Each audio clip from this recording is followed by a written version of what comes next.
Hi, welcome, bienvenidos. My name is Danny. I am a bilingual homeschooling mom, and today I'm going to do a flip through of Llamitas Level 1 Spanish curriculum. I will be sharing my honest first impressions as I flip through and at the end of the video. And I do want to show you the bottom of this box cover. It says, Tu aventura de aprender español comienza aquí. Diviértete. My third grader and my first grader are going to start this curriculum in the upcoming school year.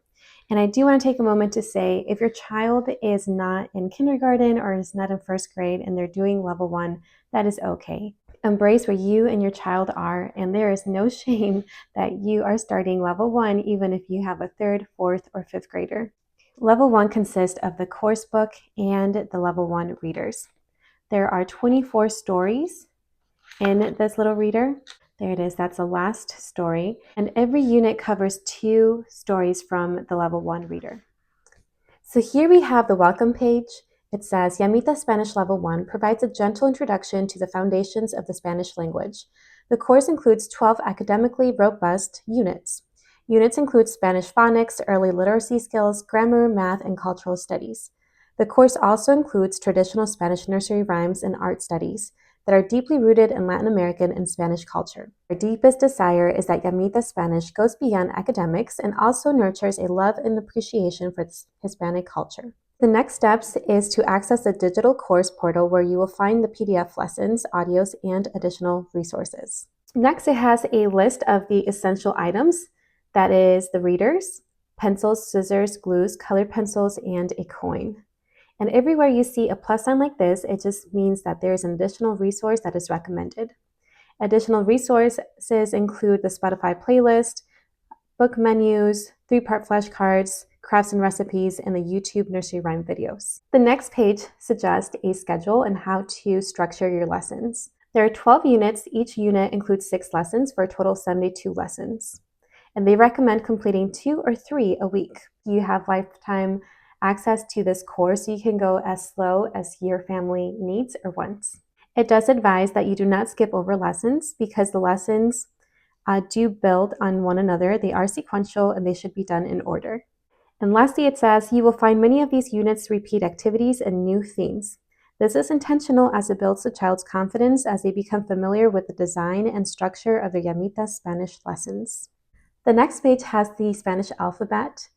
It says the Spanish alphabet is called el abecedario or el alfabeto. It is made up of 27 letters. Here we have the syllables. It says level 1 teaches letter sounds with 5 syllables to help the child begin to blend syllables and read words. Please note that these sounds follow the most common pronunciation in Latin American Spanish. Your child will learn phonics, literacy, grammar and writing, math, music, and art. So for phonics, they will practice the letters A through C. They will learn CV syllables, consonant and vowel blending. They will learn counting syllables, letter sounds that are more complex, such as double L, double R, ñ, and silent H, G, and C. They learn to identify first letters of words and decode first words. For literacy, grammar, and writing, some of the things that are listed here are the 24 beginner level readers come with an audio. Your child will say short recitations of rhymes and poems. For math, your child will learn to add and subtract 1 through 10 with number bonds. They will classify and sort objects.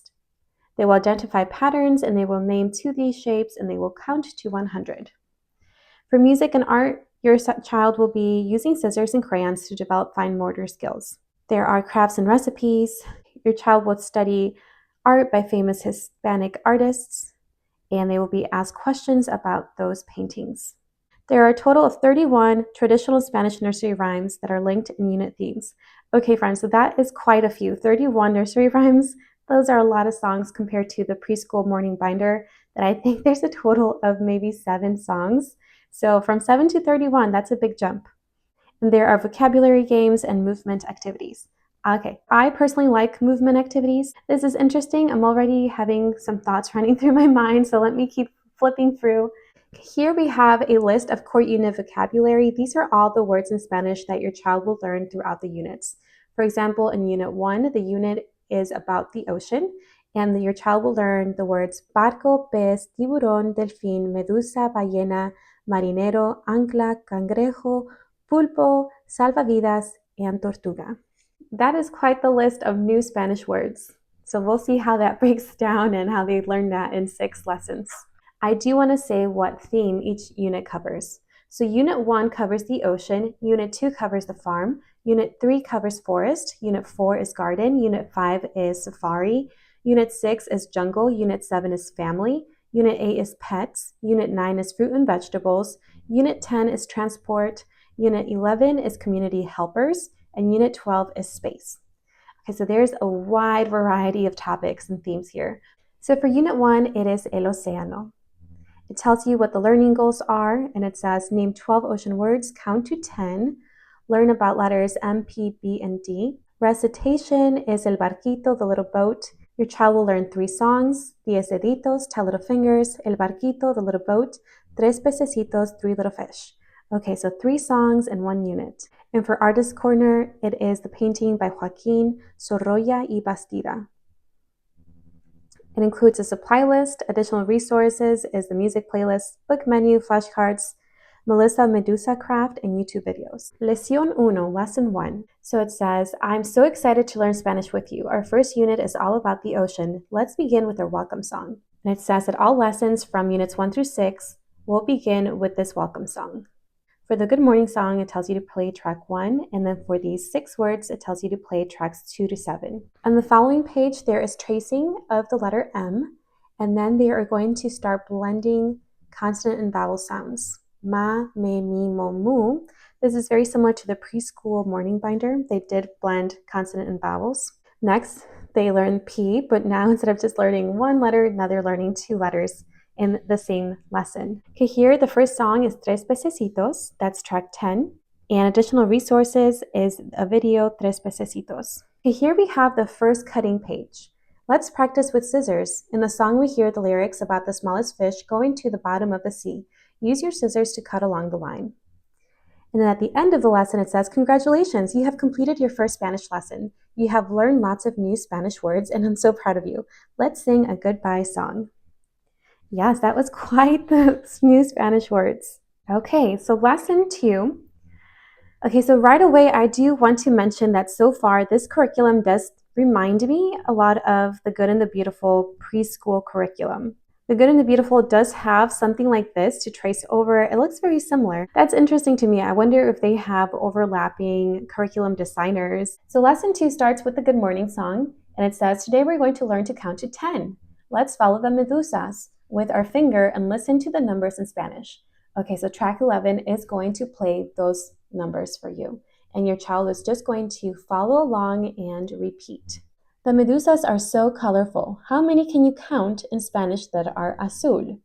Okay, so now your child is going to be able to count in Spanish how many blue ones there are. Maybe you have to slow down and repeat those tracks a few times.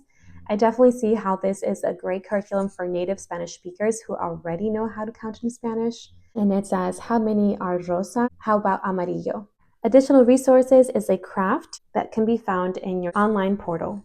Then they will learn another song, track 12, Diez deditos, and they will watch the video Diez deditos. On the following page, it says to trace and match the pairs. So they will trace the word medusa, delfín, pez, ballena.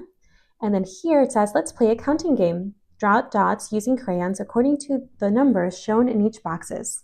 It ends with track 28 of Adios Amigos. Lesson 3 tells you the supplies that are needed. Track 1 for the Good Morning song. Next, they will learn and trace the letter B. They will listen and trace to the sounds of be. And here they will color the objects that start with the letter B. So very similar to the preschool binder, it just seems to be moving a little bit faster. The next song that they will learn is Little Boat, and they will watch the video of El Barquito. Here we have the first painting. It says, let's look at a famous painting by Spanish painter Joaquin Sorolla y Bastida. This is known as an impressionist painting, which means the painter tries to capture the movement, and then it has some questions that you will be asking your child. Do you like the painting? How many barcos do you see? Count them in Spanish. How many people do you see? Do you think the boats move rápido, fast, or despacio, slow? Okay, lesson 4 tells you the supplies that are needed, track 1 for the Good Morning song, and now they're going to identify the letters to spell these words. Now here it says, Esta es la letra D. Point to the uppercase D, point to the lowercase d. Your child is going to listen and trace the sounds with D, and they're going to read their first Spanish reader. So here's track 16, and they're going to listen to El Barquito, and they're going to read El Barquito. Okay, now they're going to learn more ocean-themed words in Spanish. And track 17 to 22 cover those words. Here it says that they're going to listen to a short story. And when they hear the name of the pictures, they're going to put a coin on top of that. Okay, so if you don't have a coin, you don't necessarily have to use a coin. If you have another manipulative, anything near you to put, I know sometimes I do not want to run around the house looking for a coin. Even though it tells you to have a coin ready, just reach for whatever your child can put on top of that picture.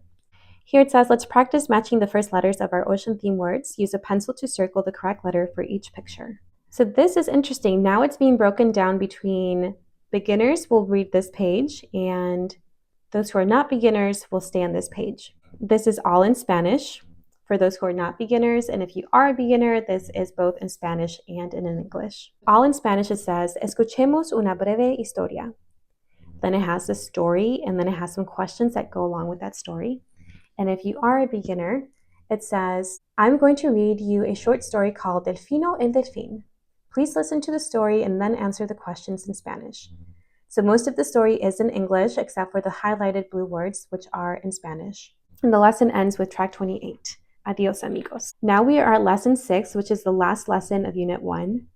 It starts with the Buenos Dias song. It asks the child to count how many boats they can count in the painting. Can you tell me in Spanish what colores do you see in the painting? Now it says, let's practice our memory verses for this unit. Read these verses from the song El Barquito together out loud. So the memory verses are verses from the song. And that is track 25 that you would play. The next page is a short review. So it says, let's review our vocabulary from the unit. How many can the child identify without assistance? Ask the following questions. What is your favorite sea creature in Spanish? Which sea creatures has 8 piernas, legs? Which are grande, big? Which are pequeño, small? For example, la ballena es grande. And then they would point here. Let's read our next mini book about a sailor. Okay, so before the unit is over, they're going to be reading their second story. And they will be listening to track 26 about that second story. Next, there's going to be another story. Yeah, it says, beginners, please skip to the next page. So if you are reading all in Spanish, you would stay here. But if you are reading in Spanish and in English in dual languages, you would go on to this page. It says, first listen to the story, then draw arrows to put the events in the correct order. So here's the story in dual languages, and then they would draw arrows to put the events in the correct order. It says, you've completed the first unit. How do you feel? You have learned so many Spanish words. Yes, they have. Wow, that's quite a few. Then it ends with track 28, Adios, amigo. Additional resource is the certificate of completion. That is worth celebrating. So much work done in Unit 1. Definitely take it as slow as your family needs to. There is no rush. So the following units are going to look very similar to that. After flipping the first unit, I do like that the purple writing are for beginners and the blue are for Spanish speakers. Another honest first impression is that there's a lot of reading. So there are 2 stories from the little reader book in each unit. But within each unit, there's still a lot more reading. There are quite a few songs. So if you love music, which my family does, and if you love stories, which my family does, this is really great. And do not be intimidated by the number of stories. Every story does come with its own audio. And so do the songs, and then you add that additional resource of the YouTube video nursery rhyme song. I was kind of surprised to see how much cutting practice there is. That, in my opinion, is a positive, especially if you have an older kiddo like myself. I have a 3rd grader who's going to start level 1. There's no cutting practice in his curriculum anymore. So to go back and do more cutting practice, that's great. I don't mind it. If he seems bothered by it, I may skip it, but I don't see him being bothered by it. He likes to cut, and children love crafts no matter how old they are. I really liked how it includes the YouTube videos. That is something that I really enjoyed. Another thing that I do want to mention, I've already mentioned this, honest first impression, is that this curriculum looks very similar to the Good and the Beautiful preschool curriculum. That is not a negative, that is just an observation. So that is my honest first impressions. I'm not sure I have anything else to add about the curriculum itself. I do want to say that I am really excited to get started. I'm going to take this as slow as my family needs to. I'm not going to fatigue my children through this curriculum because it does include so much. They're not learning basics here. They're not learning just colors, just letters, just letter sounds. We are reading and they're going to be learning numbers 1 through 100. That is quite the goal. So I'm excited for that. So I hope that you enjoyed this flip through and my honest and first impressions about the level 1 curriculum workbook. If you have any additional questions, please let me know. I am here to help you. I want to invite you to subscribe to my channel where I share content on bilingual homeschooling and also emotional regulation. I hope that you are loving your one beautiful life, and thank you so much for watching this video.